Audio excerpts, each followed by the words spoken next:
All right, hello everybody. We have Michelle here. Michelle is going to share a little bit about her fertility journey before she met us, what that looked like, and where she's currently at now. Actually, I'll give you a little spoiler alert. She is currently pregnant. How many weeks are you, Michelle? We're at 13 weeks today. Amazing, amazing. So she's just taking some time out of her day to share her story because it's really inspiring, and I know that so many of you listening are going to love it. So Michelle, take it away. Yeah, and I think honestly what helped me kind of choose Olivia was some of the testimonies. So if you are on the fence or you're like you feel like you're being scammed because it's on Instagram, definitely listen to these testimonies because they will help you make this decision because it is a big decision. So don't feel like you have to be pushed into one corner. You can try things and see if they work for you. And that's kind of what we did. We did the full workup for IVF, and our doctor called us, told us we had less than a 5% chance of getting pregnant naturally. And he recommended that we do IUI with letrozole or clotrimazole. And I basically was kind of turned off by that because I was like, you don't even really know me. All the testing came back negative. So why, if everything, my tubes are patent, if I have great egg count, if all of these things, like, why is it not happening? And I think that really stuck with me because I am a pharmacist and I work in the medical field. And I was like, the why is just kind of bothering me. And I just wasn't convinced that that number was real. And I was like, where are you even getting this 5%? I So don't think they have. I think it's just a guesstimate, right? And that's fine, whatever, but please don't take that as the truth, like the end all be all. It's just a guess. exactly. And so I was like, I don't like your number. I don't know what data you're using for this. So now you've got me now you're a suspect. Okay. And I don't know if I can trust you. Yes. Uh, and so I just honestly felt like I was money. I felt like I wasn't a person. I was just a dollar sign. And I didn't like that feeling. And so I talked with my husband, and I had been already following you. And I don't remember how I stumbled upon you. And I researched everything you said because I was like, you know what, maybe she's full of it, and maybe this is going to be a scam that I fall into, and that's okay, it happens.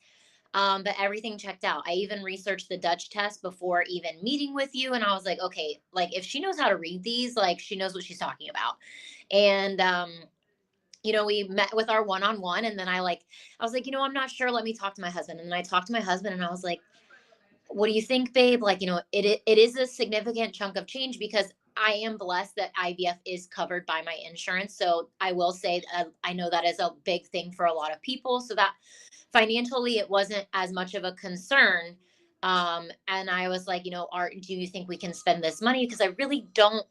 Something was pulling me away from IVF, and I can't really say what it was. Maybe it was intuition, and I was just like, I'm just not ready to give up on myself, really. And not that doing IVF or IUI is giving up on yourself, but to me that's what it felt like because we had only been trying for 2.5 years, which sounds like a long time, sounds like a short time. If you've been struggling for 8 years, 10 years, I have a couple girlfriends who have been going through that for a long time. We had never experienced a loss. We never even had a positive pregnancy test. So for me, I was just like, I don't know, I want to try another avenue. Yeah. And that's when we signed up for you. And I loved that we were able to do it at our own pace. And we had the 2 sessions with you guys. My first meeting with Carrie was amazing. I felt so uplifted by my own personalized protocol. And Carrie called me out on my workouts, and she was like, you mean I need to think about, are they really working for you? And I was like, you know what, Carrie, you don't know what you're talking about, girl. I'm going to still go to my 5:45 a.m. workouts. Yes. Yes. We did the Dutch test, and Carrie was right. And she was like, hey, Michelle, you don't have any cortisol when you wake up. And then you go and burn it all at the gym. And then you're supposed to go through your whole workday with no And you're cortisol. not eating. Maybe were you not a big breakfast eater as well? Were you like getting up, working out, not eating breakfast? Yes, exactly. Because I was like, I would wake up at like 5, rush to the gym, and then go work out on an empty stomach, and then come home and rush to try to eat breakfast. And I wasn't really hitting, like, I was getting in protein and stuff like that because I would eat, a big breakfast, but it wasn't enough for like what my cortisol was needing. Yep. And that Dutch test really was like, eye-opening for me because people say, oh, you're stressed out, like you're burnt out, and it's like, ma'am, I have been this way my whole life. I am type A. We know how to operate like this. Exactly. We're Let so good at operating at that high level. We don't even question it anymore. She's like, "This is how I am. This is me. This is Michelle, right? This is me. This is my person." And I don't drink caffeine. I don't drink coffee. So I was just like, guys, I'm just naturally energetic. I don't need help, blah, blah, blah. And it's like you see your cortisol and you're like, oh my gosh, I'm a problem. The hormones are so well, just getting that data, like you said, your data, the number, seeing on paper a non-subjective, right, point of view of like, oh, this is actually what is happening. Even though I feel this way and I can function in this way fine and I feel great, it's like, oh, but my body is telling me another story. Exactly. And I think that Dutch test really was the eye opener for me because at first I thought it was like, oh, my estrogen is so dominant and like I'm low on progesterone. And when we got the Dutch test, it really wasn't saying that that was my primary issue. It was really my cortisol and stress levels. And it's like that's exactly what my pre-test showed too, but it was like I kind of ignored it. I'm like, yeah, yeah, yeah. These are easy, stressful questions. Of course it's gonna be high, Love that. Love that. at the end of the day, like I started making those changes. I decided, you know what, let's not do morning workouts. Let's wake up and let's enjoy the morning. Let's take that time, to get ready, make breakfast, and then let's do our workouts in the afternoon. So I had to change my work schedule. I had to change like my normal routine. And literally after doing that for a month, we got pregnant the next month. Wow. So, I mean, my husband and I also, we started sleeping in separate beds because we do have a dog, and our dog loves to wake us up in the middle of the night because we're together. Yep. When we slept in separate beds, she didn't wake us up. And both of us started getting uninterrupted sleep. So I think between getting uninterrupted sleep for my husband's testosterone levels and his sperm count in him, he was also eating better because I was packing him charcuteries and like making sure he was eating fruit and vegetables because he's a meat and potatoes man. And, really just sticking to sleep, Yep. reducing my stress levels. I remember there was a moment at work that I really recalled one of your modules where it was like, when you feel that stress, when you feel it, stop what you're doing and take a minute and just do belly breathing for like a minute. So I remember it was a very stressful day at work. We had a patient who was not doing well. And I just remember being like, I gotta take a second. And I went to the bathroom and I was like belly breathing for 1 minute. And then I like kind of was like, okay, we're safe. This is not happening to me. I'm okay, and kind of moving on my day with that. So I think that was a huge help. So you had a lot of perceived stressors, right? Your lifestyle had a lot of perceived stressors. You weren't physically in a necessarily stressful situation necessarily, right? In terms of like your safety, but waking up at 5 a.m., having some low cortisol, low blood sugar, kind of trapped in that stressful state in the morning, not fueling. Obviously, work comes with its own pressure. Obviously, trying to conceive comes with its own, but actually stopping that cycle of perceived stress. You, in that example, you were able to one, recognize, wow, okay, I'm actually feeling stress instead of just accepting that this is just how every day has to be. And then two, you physically removed yourself and communicated a different message from your brain to your adrenals to say, we are safe. We are not running from a predator. We are safe. We have enough energy and resources to handle this and handle supporting our best fertility. Yes, 100%. It's incredible. Absolutely amazing. And I know, let me see, you had shared something else that I thought was so amazing. See if I can remember it here. You did start working with an acupuncturist, you said, and saw some changes in your periods and cycles Yeah. and symptoms as well. So tell us a little bit about Yeah. So I don't think people, and it's something honestly, Olivia, I'm probably going to change. I'm probably not going to be a pharmacist for much longer. Once I pay off my student loans, where I think I'm going to get into women's health and education because it's such an untapped area that we as women need to know more about and we should know more about. But I feel like it just gets glossed over. Like, no, that's normal. You're fine.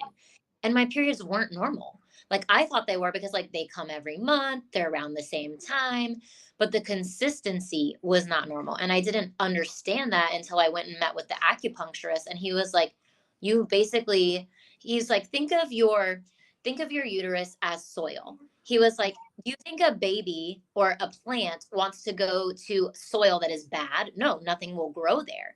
He was like, "So you have to make sure that the uterus is fertile soil." And he was like, "And the best way to do that is looking at your like cycles and Yes. blood flow is. It's super clotty and it's very dark. That means you're not getting oxidized blood like you're supposed to." And I was like, okay, well, nobody ever told me that. I just thought because, the clots were like smaller, not large, that it was like still okay. He's like, no, you shouldn't have any. Like it should be red blood coming out. And I'm like, that's never been that way, sir. So like Yeah. this whole I knew that like I haven't had a healthy period my whole life. And then so we started on Chinese herbals that were recommended for my specific cycle. So on days, like 1 through 7, I was on a certain herbal. And then for when ovulation time would come, I was on a certain herbal. And then when leading up to my period, I was on a certain herbal. And then I was going to acupuncture weekly because, again, we know that stress is a huge issue for me. So the acupuncture itself was to help reduce my stress levels because in acupuncture terms, I have liver, qi, and kidney essence deficiencies, which are all linked to stress. Mm. And so knowing that I was doing my part, okay, I'm going to acupuncture weekly and I'm making sure that I am doing this part for my body in 3 months of acupuncture consistently, because I did try it before. And the acupuncturist that we were working with, I was working overnights. The times just didn't work out, and I gave up on it, honestly. Yeah. And then I circled back to it 2 years later, and I was like, okay, I can be consistent now. My schedule, this guy's schedule makes sense with me. I can come every week. Consistency and taking my herbals in 3 months, I saw period changes. I had bright red blood, no clotting, no cramping. That was Mm. amazing. Yes. And it was just eye opening that these changes were something that I didn't even know I needed because no one educated me on it. And I'm a doctor and I Right. didn't. Yep. So it's like imagine people who have no medical knowledge. So I just feel like it was frustrating that it was like it took me this long to figure it out kind of thing. Yeah, absolutely. For 10 years, right? Because I needed to get through grad school, undergrad. So, I went down the birth control hole for 12 years, had an effect on my body that I didn't realize. So, it's just been an amazing journey, like learning about my body and fixing what has been wrong. Um, Even though like I'm a fairly healthy person, it was just like, oh, clearly I'm not based off what my body is saying. It's such a difference in what is generally healthy versus what is healthy for hormones and fertility, and that is such a disservice because there's a gap of information, education, knowledge, even studies there, right, in women's health. You don't really understand that it can be very different and it could be very frustrating. This was similar to my story. I was arguably the healthiest I was ever going to be in my life, right? Like young dietitian, doing all the things right, working out, eating, and it's like, oh, but wait, that is tanking my fertility because it is not equal. And so I just love that you were able to reassess that, be open to asking those questions and actually figuring out a potentially different way, which obviously was a journey. And you build that team, which I also wanted to point out, so important. Please don't rely just on maybe even us, right? I mean, like build your team, acupuncturists, other practitioners, even a clinic. We encourage so many people to work with the fertility clinic. You don't have to just jump to IUI and IVF, but get the testing, get the information, build that team. The more information, the more eyes on your picture, the better. As long as you know, this is, I always say, as long as you know how to advocate for yourself, and as long as you know that maybe, okay, my normal isn't so normal. And I know that I have these questions that I need to ask and explore and grow. Yeah. And I definitely felt that because when we started when we got married on our honeymoon, I actually found out that I had an abnormal pap smear, which Mhm. I've had surgery on my cervix before for that. So like that kind of news was like a little devastating on our honeymoon because I was like, I wanted to start trying for kids right away. And just knowing that like this I was reading like if I had to get something done, it would be 6 months before we could start trying and all these things. And it ended up all being okay. So I had worried myself for nothing with that. But then it was like 6 months came and we still weren't pregnant. And then it's like a year came and I'm like, okay, I feel like at 6 months, I was already in the doctor Yeah. because I was like, Good. This something ain't right. And they were like, it's fine. You need, have fun, relax, like come see me at a So year. fun. So And fun. So we're stressing to the max about what's going on and not getting answers. at any time I would go, they would be like, just have fun with it. I'm like, if one more person tells me to just have fun with it, I am literally going to backhand you guys because there is nothing fun about trying and being unsuccessful.